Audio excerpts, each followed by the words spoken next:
Hey guys, welcome back to the channel. You're watching Ken's Cuts. Thanks a lot for stopping by. On today's Sunday episode, we're going to talk about some Northern Pecan that I got in last week. Off camera, I split a little bit this morning and was pleasantly surprised. The first piece or two was not what I expected when I started splitting. But I've got some here. I'm going to talk about it, and I'm going to talk about a score that I got yesterday when my tree service guy reached out to me. So stick around.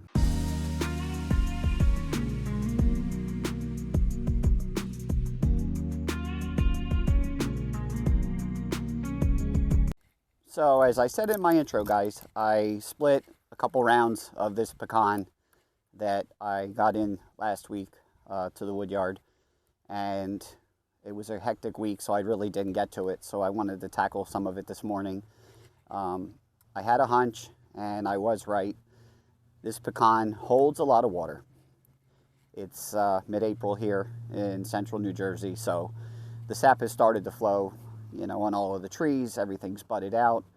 And I put a moisture meter on this stuff this morning and off camera.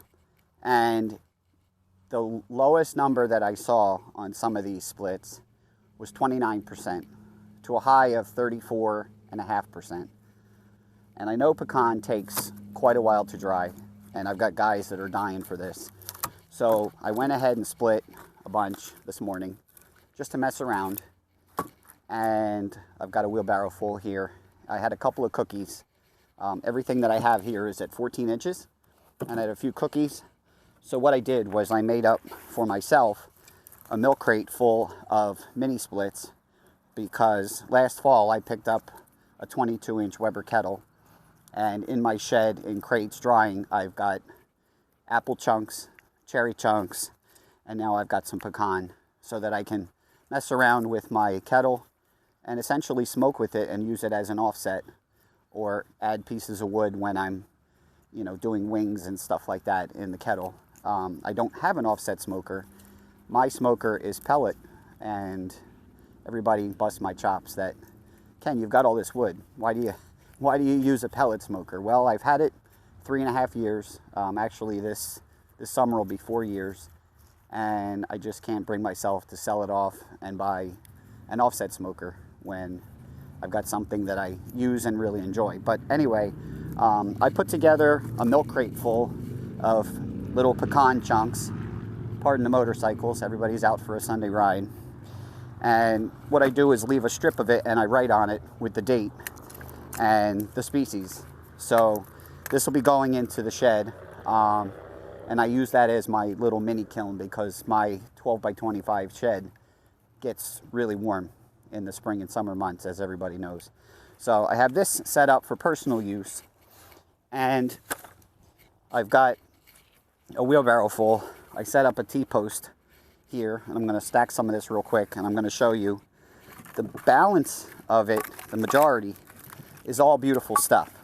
Beautiful splits, nice size in that 2 to 2.5 inch cross section that everybody loves. And with the pecan, you can leave the bark on for smoking.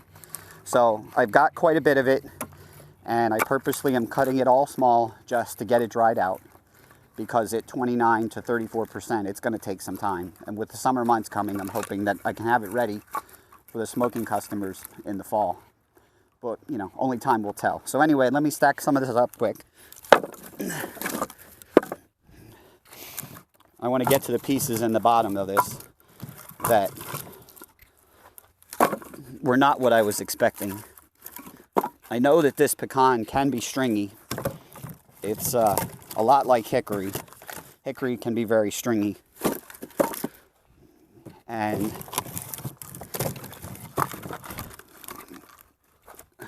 when you run it through a horizontal splitter, you need to do the full stroke.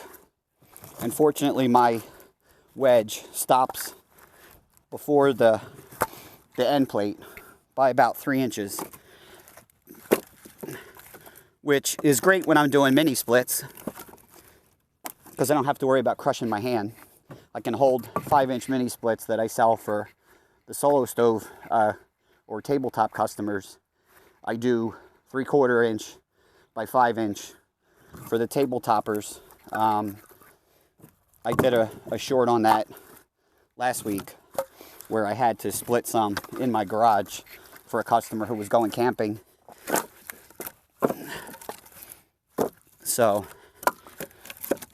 I tell everybody I do what needs to be done to keep repeat customers happy. That was her second return visit for mini splits. She's also bought 1.5 cords of firewood from me. Terry could be a spokesman for Solo Stove. I think she's got every model that they manufacture in her backyard or in her RV for camping. So she's the kind of customer that we all love and we all cater to. And when she says she needs some mini splits, you do what you need to do to get it done. But this stuff sounds dry, but it's not. It's damp.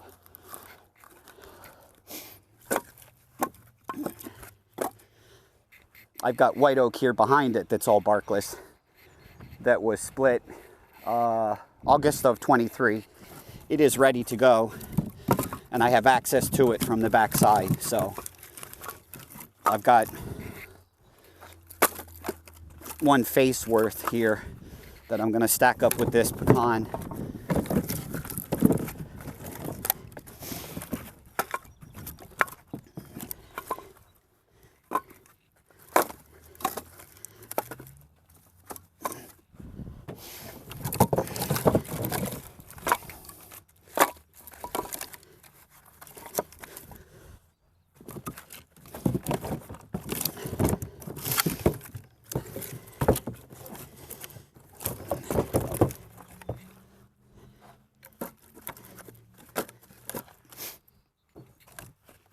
Now, this is the part I wasn't really happy with. I got down to the bottom of the wheelbarrow.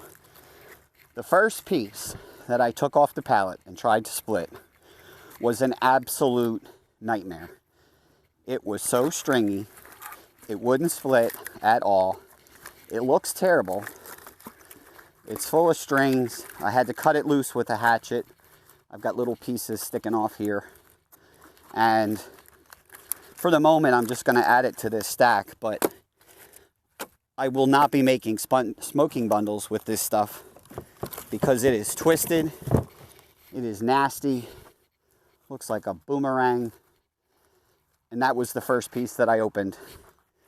And I said to myself, Lord, what have I gotten into? Because I knew the pecan can be stringy. And I was warned by my tree service guy that if it's straight and you've got a splitting maul or a really sharp axe, you can get through it. But this is the kind of crap that I got off that first piece this morning.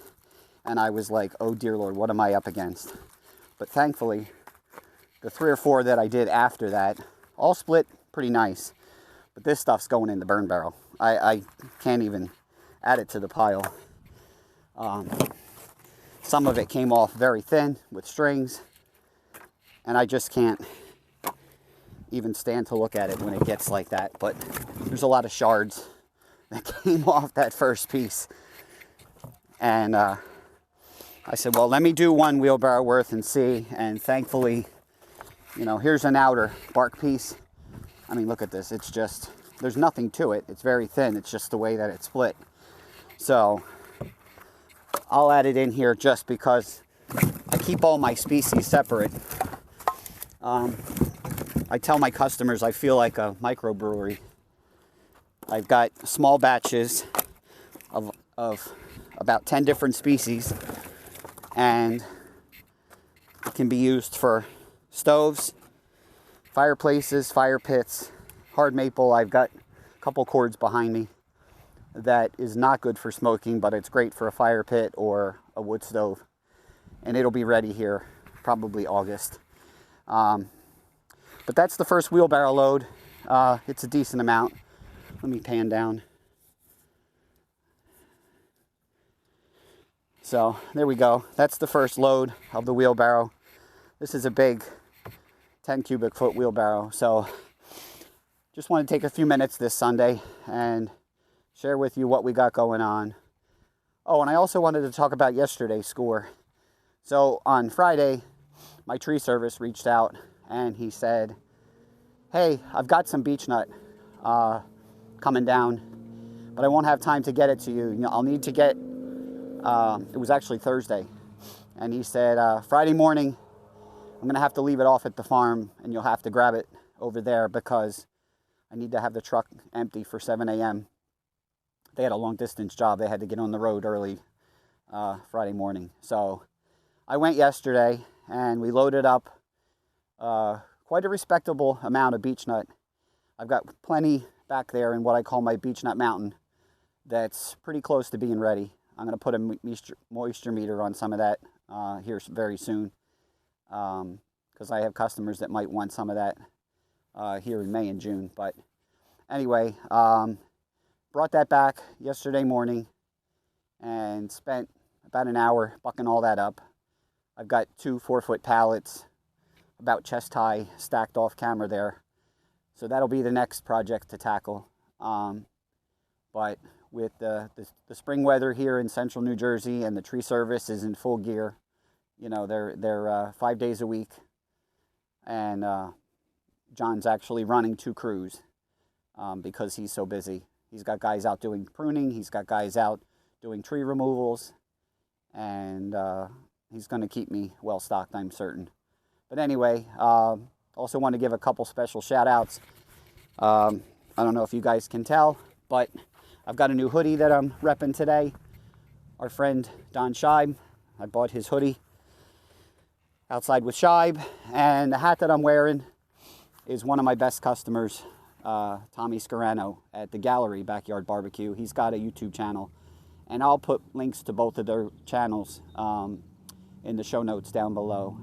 So if you enjoy barbecue and you enjoy this whole Woodhound thing, go ahead and check out their channels. Give them a like and a subscribe. And if you're not subscribed to my channel, please do so. It would mean the world to me. Give me a like, drop me a comment down below. And until next Sunday, have a great week, everybody. And we'll see you on the next one. Take care. Hey guys, I know I just signed off. I was listening to the video back on my work tunes. And I did misspeak regarding the Norway maple that I had sitting over here. I've got 2 cords plus of Norway maple that I said inadvertently that hard maple wasn't good for smoking. What I meant to say was that Norway maple is not a good smoking species. It leaves a dirty smoke. Hard maples like silver and sugar, those are hard maple and they are phenomenal for smoking. Just wanted to clarify. I didn't want you guys that are barbecue fans thinking that I was crazy when I said that hard maple wasn't good for smoking. It absolutely is. It's just the Norway maple is not a great smoking species, and it'll be going out as fire pit wood, stove wood, etc. Later this summer and early fall. So just wanted to clarify that. So that's all I got for now. I'll officially sign off. Have a great week, everybody, and we'll catch you next Sunday. Take care.